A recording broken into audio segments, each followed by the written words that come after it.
আয়োজিত ফিলিস্তিনে বর্বর ইসরায়েলি হামলা এবং ভারতে মুসলমানদের বিরুদ্ধে পরিচালিত আগ্রাসনের বিরুদ্ধে প্রতিবাদে আয়োজিত আজকের বিক্ষোভ সমাবেশে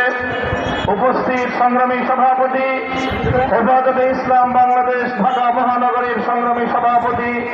হেফাজতে ইসলামের সিনিয়র যুগ্ম মহাসচিব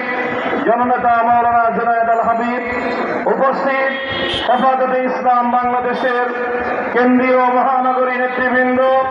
ঢাকা মহানগরের সর্বস্তর থেকে সমবেত হেফাজতে ইসলাম বাংলাদেশের নেতাকর্মী ও সর্বস্তরের তৌহিদি জনতা, আজকে অত্যন্ত ভারাক্রান্ত হৃদয়ে রক্তক্ষরণ নিয়ে আজ পবিত্র জুমার দিনে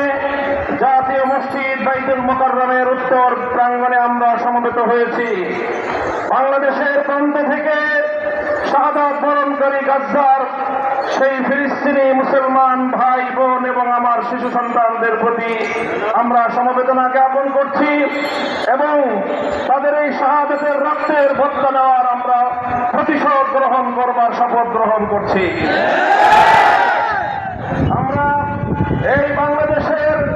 রাজধানী ঢাকায় দাঁড়িয়ে এখান থেকে বিশ্ব মুসলমানদের সঙ্গে সংহতি প্রকাশ করে হেফাজতে ইসলামের পক্ষ থেকে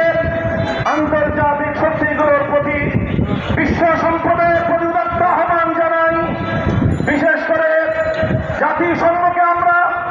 স্পষ্ট বার্তা দিতে চাই, আপনারা যদি এভাবে ফিলিস্তিনের নিরপরাধ নারী, শিশু, আবাল, বৃদ্ধ, বনিতাদের হত্যাকাণ্ড এবং রক্ত প্রবাহ বন্ধ করতে না পারেন, এই যুদ্ধের দাবানল সারা পৃথিবীতে ছড়িয়ে পড়তে পারে। এর জন্য সম্পূর্ণ দায় জাতিসংঘকে বহন করতে হবে। আমরা অনতিবিলম্বে ইসরায়েলের বিরুদ্ধে আন্তর্জাতিক মহল, বিশেষ করে জাতিসংঘ